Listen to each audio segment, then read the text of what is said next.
ជំរាបសួរលោកគ្រូហ្នឹងខ្ញុំមក demo វីដេអូជូនលោកគ្រូទាក់ទងជាមួយនឹង project midterm អញ្ចឹងសម្រាប់ project midterm ហ្នឹងគឺខ្ញុំធ្វើទាក់ទងជាមួយនឹង library management system ហើយក្នុងនេះគឺព្រៀងតើលោកគ្រូដាក់ស្មីនៅឆ្នាំទី3 semester 2អញ្ចឹងនេះគឺជា member ណារបស់ខ្ញុំមានឈ្មោះខ្ញុំស៊ីងមានលីហោហើយនិងចំណាប់អញ្ចឹងឥឡូវហ្នឹងគឺចូលមកកាន់ Visual Code តែម្ដងទៅក្នុងហ្នឹងគឺខ្ញុំបាន create resource អញ្ចឹងនៅក្នុង resource របស់ខ្ញុំហ្នឹងគឺមាន view ហើយខ្ញុំបែងចែក folder ផ្សេងៗគ្នាហើយនេះជា book management ហើយ issue return ហើយ logout ហើយមាន member management ហើយនិង profile setting ក្រៅពី view ហ្នឹងខ្ញុំមាន create ជាJavaScript Bootstrap ហើយជាមួយនឹង CSS ចូលដូចគ្នាអញ្ចឹងពេលបង្កើត view ហើយខ្ញុំបាន create ជា migration អញ្ចឹងសម្រាប់ migration ហ្នឹងគឺខ្ញុំមាន primary key និង foreign key អញ្ចឹងសម្រាប់ primary key ហ្នឹងគឺនៅខាង student ហើយបើសម្រាប់ foreign key ខ្ញុំមាន book table ហើយជាមួយនឹង issue log ចាអញ្ចឹងពេលខ្ញុំបង្កើត migration ហ្នឹងហើយពេលបង្ហាញគ្រូនេះជា user អញ្ចឹងពេលខ្ញុំបង្កើត migration ហើយគឺខ្ញុំធ្វើការប្រើ command line ដើម្បីចូលទៅកាន់ database ដើម្បីបង្កើត table អញ្ចឹងខ្ញុំប្រើ command line ហើយឥឡូវខ្ញុំចូលទៅកាន់ database របស់ខ្ញុំហ្មងអញ្ចឹងនេះជា table មិញ migration អញ្ចឹងនេះជា table មិញមាន student មាន box មាន issue log ហើយមាន user ជាដើមអញ្ចឹងពេលយើងបង្កើត table ចូលមកកាន់ database របស់យើងហើយឥឡូវហ្នឹងគឺយើងចូលមកមើលនៅ seeder ម្ដងអញ្ចឹងនៅក្នុងហ្នឹងគឺខ្ញុំបាន create seeder មាន database seeder ជាមួយនឹង library database seeder ហើយជាមួយនឹង user seeder អញ្ចឹងនៅក្នុង user seeder ហ្នឹងគឺខ្ញុំមាន create ជា name email password ហើយនិង email verify ហើយក៏មានជា email ដូចគ្នាដែរអញ្ចឹងមួយទៀតគឺខ្ញុំសម្រាប់ library database data seeder ហ្នឹងគឺខ្ញុំមាននេះជា field របស់វាអញ្ចឹងខ្ញុំមានបង្កើតជា student អញ្ចឹង student ហ្នឹងគឺមានដូចជា name មាន email មាន phone មានaddress អីជាដើមដែរហើយសម្រាប់មួយទៀតនេះសម្រាប់ book ម្ដងគឺមាន title មាន author មាន ISBN មានឬក៏ជា barcode របស់វាមាន category ឬក៏ total copy ជាដើមហើយបើសម្រាប់ខាងនេះមួយទៀត issue log ហ្នឹងគឺខ្ញុំ create ជា book ID student issue date ឬក៏ return date អីហើយនឹង setter ផងដែរអញ្ចឹងនៅក្នុង seeder ហ្នឹងអញ្ចឹងពេលខ្ញុំបង្កើតនៅក្នុង seeder ហើយគឺខ្ញុំត្រូវប្រើ command line ដើម្បីចូលទៅកាន់ table ទាំង4ហ្នឹងអញ្ចឹងដើម្បីចូលទៅកាន់ table ទាំង4ហ្នឹងឥឡូវខ្ញុំបានរ៉ាន command line ហើយឥឡូវខ្ញុំចូលទៅកាន់ហ្មងទៅនេះព្រោះខ្ញុំបានទៅសេទុកអីអញ្ចឹងខ្ញុំមានuser book student ហើយនិង issue log ទាំង4ហ្នឹងចុះឥឡូវខ្ញុំសាក test review មើលនេះអូខេ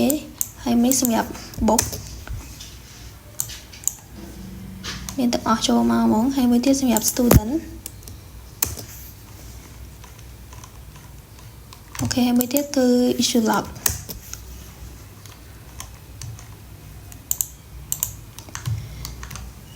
អញ្ចឹងពេលហើយទៅជាមួយនឹង seeder ពេលចូលទៅកាន់ table ហ្នឹងហើយខ្ញុំបានបង្កើតជា model ជា model ហ្នឹងគឺខ្ញុំមានបង្កើតជា book issue log student and user ចុះលេងចូលមើល student មុនសិនមកនេះជា student របស់ខ្ញុំហើយនេះជា box មាន title author អញ្ចឹងទៅហើយមួយទៀតគឺ issue log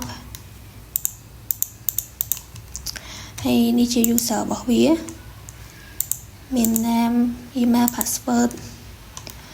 អញ្ចឹងពេលបង្កើត model ហើយគឺខ្ញុំបង្កើតទៅមួយទៀតគឺ controller អញ្ចឹង controller ហ្នឹងគឺខ្ញុំមាន student controller មាន name email phone address ហើយមួយទៀតមានជា book controller ចឹងក្នុងនេះគឺមាន title officer ដូចគ្នាដែរមួយទៀតគឺខ្ញុំមាន issue log ហើយចុងក្រោយហ្នឹងគឺមាន profile controller អញ្ចឹងពេលខ្ញុំបង្កើតទាំង view ហើយ migration បែបបង្កើត table ហើយការ seeder ដើម្បីចូលទៅកាន់ table ហើយឥឡូវហ្នឹងខ្ញុំចូលទៅកាន់ route របស់យើងដើម្បី run អញ្ចឹងនេះជា route របស់ខ្ញុំអញ្ចឹងមាន dashboard និង login នេះ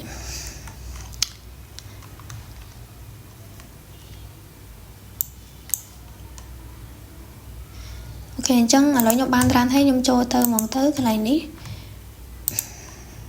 អញ្ចឹងមុនដំបូងគឺចូលប្រកាន់ register សិនអញ្ចឹងខ្ញុំត្រូវ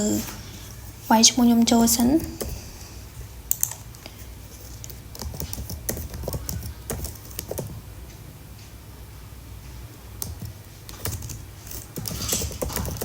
អញ្ចឹងហ្មងទៅ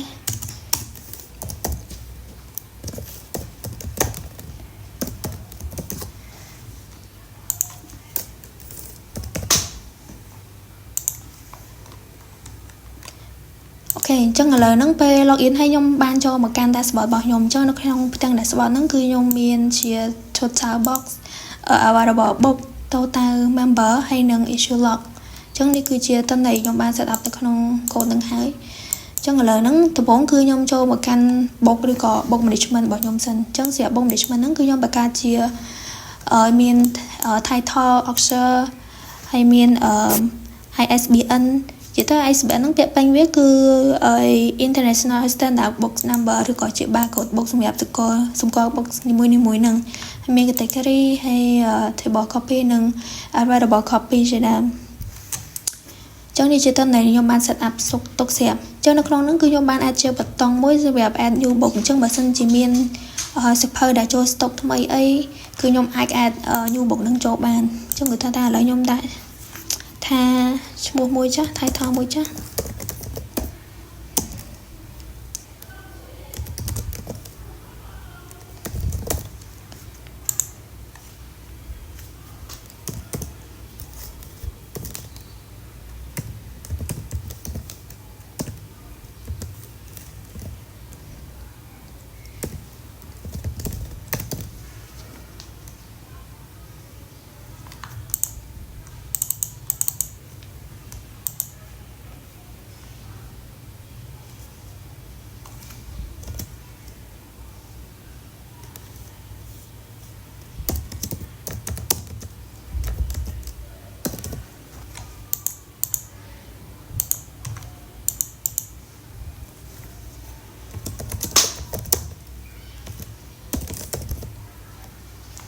ចុះក្នុងហ្នឹងខ្ញុំសាកតែដោយបង្កើត title ថ្មីឈ្មោះថា Laravel Mastery ហើយនិង Officer ឈ្មោះថា John Dos ហើយ category programming អញ្ចឹងឥឡូវខ្ញុំធ្វើការ save មួយសិនទៅអញ្ចឹងខ្ញុំបានឃើញវានៅក្នុងហ្នឹងហើយអញ្ចឹងឥឡូវខ្ញុំចូលទៅមើលនៅក្នុង database ម្ដងចុងមិញ database book អញ្ចឹងឥឡូវខ្ញុំចូលមើលថាវាមានដែរអត់តែខ្ញុំនេះអញ្ចឹងឥឡូវឃើញនេះឈ្មោះថា Laravel Mastery បង្កើតដោយ Officer John Dos ជាដើមអញ្ចឹងពេលខ្ញុំ add ហើយឥឡូវហ្នឹងខ្ញុំសាកចូល link ទៅមើលវាខ្ញុំសាកធ្វើការ update អញ្ចឹងឧទាហរណ៍ update ហ្នឹងខ្ញុំលុបតែ mystery អញ្ចឹងចាស់ and then ខ្ញុំ update អញ្ចឹងពេលចូលទៅមើលទៅគឺយើងឃើញហើយវាអត់មាន mystery ដូចដើមទេមានតែ Laravel ឥឡូវចូលទៅមើលក្នុងរបស់យើង database របស់យើងវិញម្ដង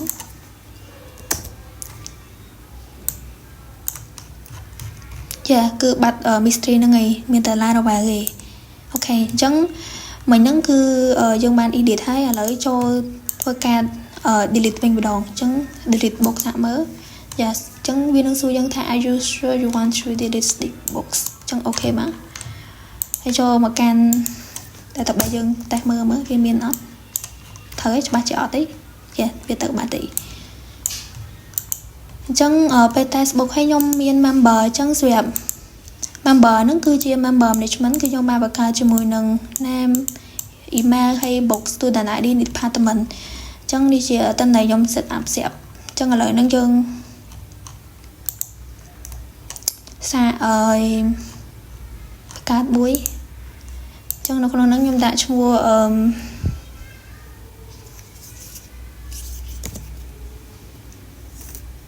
đã mua the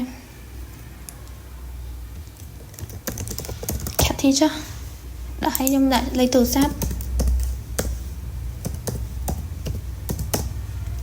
department nhung đã tham music chứ yes department music address hay là nhung đã email xin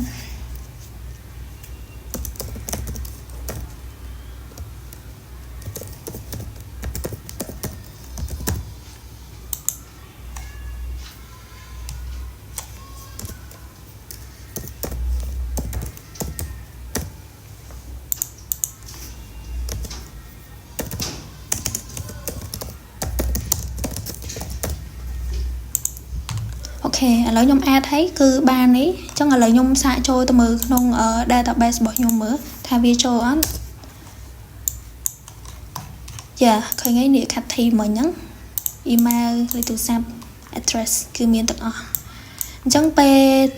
add member nâng hay nhung xạ trôi từ mờ member nâng nhung xạ thôi cả update vì dạ mờ chắc là lấy nhung xạ thôi cả update vui để xa nhung ở đây để ca bật tham cho mua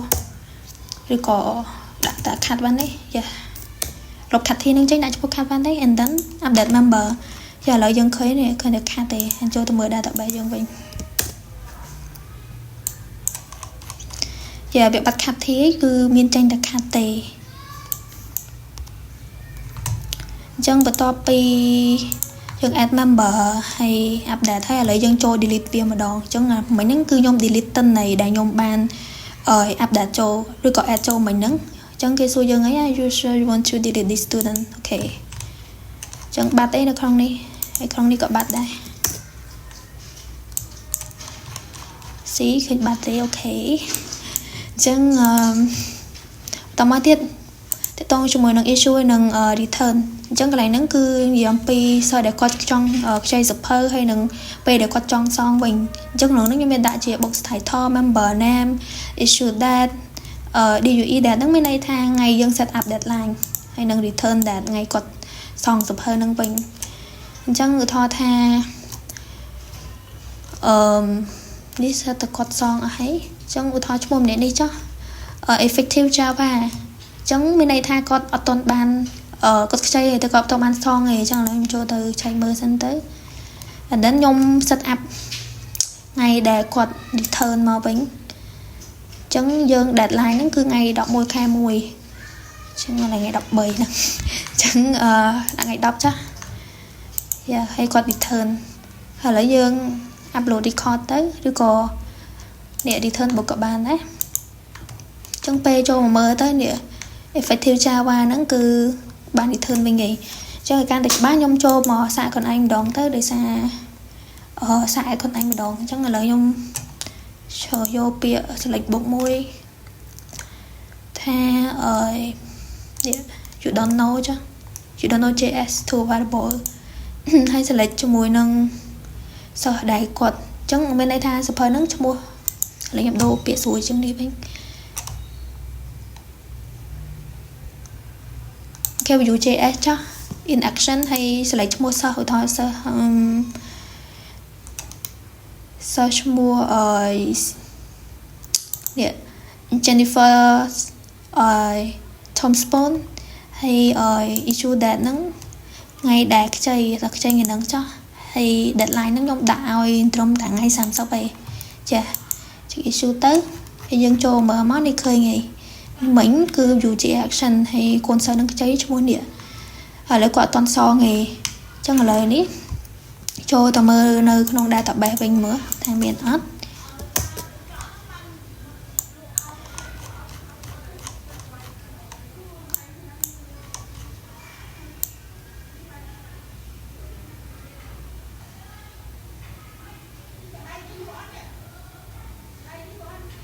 ôi sự đấy cứ bài hành ta starter nơi không ca return này hay nâng ở issue được có return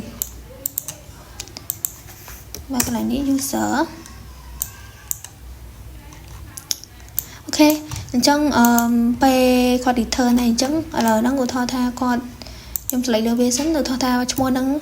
ឈ្មោះនេះឲ្យគាត់ខ្ចីសភៅនេះ view.js election one available ហ្នឹងចឹងគាត់ថតថាគាត់ចង់ return សភៅវិញចឹងខ្ញុំគ្រាន់តែចុច return ទៅគេនឹងសួរយើងឯងចង់ return អត់អូខេចឹងមកមើលមិញមកគឺ return វិញបានហើយចឹងពេល return នេះខ្ញុំចង់ delete record ហ្នឹងចេញវិញម្ដងគេសួរយើងទៀតដែរ you sure you want to delete this record ចឹងអូខេទៅចូលមើលមកគឺអត់ឃើញទេអូខេអញ្ចឹងបន្ទាប់ចំណុចបន្ទាប់គឺ profile របស់ខ្ញុំអញ្ចឹង profile ហ្នឹងវាគ្រាន់តែជា profile setting នេះដែរhandle system ហ្នឹងអាហ្នឹងខ្ញុំចូលមក log out ទៅហើយគ្រាន់តែវាយemail ហើយនឹង password ចូលវិញទៅគឺអាច log out បានទេអញ្ចឹងឥឡូវខ្ញុំវាយ email របស់ខ្ញុំអាចាស់ហ្នឹង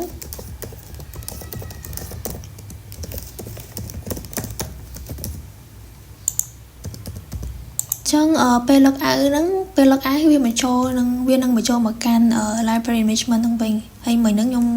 បានវាយឈ្មោះ email ហើយនឹងលេខ password ចូលហើយអញ្ចឹងវាចូលមកកាន់កន្លែងនេះវិញអញ្ចឹងសរុបទៅក្នុង project ហ្នឹងគឺធ្វើតែតទៅជាមួយនឹង library management system គឺជាការធ្វើដើម្បីគ្រប់គ្រងទៅលើសភៅការ add សភៅថែមការ delete update ឬក៏ view ហើយមួយទៀតតទៅជាមួយនឹងសិស្សដែលគាត់ហ៊ានជំនាញណាឬក៏ department ណាដែលគាត់មកចង់ខ្ចីសភៅខយើង update ព័ត៌មានគាត់ចូលទៅគឺអាចខ្ចីបានហើយមួយទៀតគឺកន្លែង issue ហើយនឹង return ហ្នឹងគឺសម្រាប់សិស្សដែលគាត់ចង់ខ្ចីសភៅហើយយើងដាក់ deadline ជូនគាត់ហើយមួយទៀតគឺយើងគ្រប់គ្រងទៅលើថ្ងៃដែលគាត់ជួយសភៅហ្នឹងមកសងវិញហើយកន្លែងនេះក៏ profile និង login log out ចូលមកកាន់dashboard ហ្នឹងម្ដងទៀតទេអញ្ចឹងសម្រាប់នៅក្នុងវីដេអូហ្នឹងគឺមានតែប៉ុណ្្នឹងទេអញ្ចឹងបើសិនជាមានការខ្វះខាត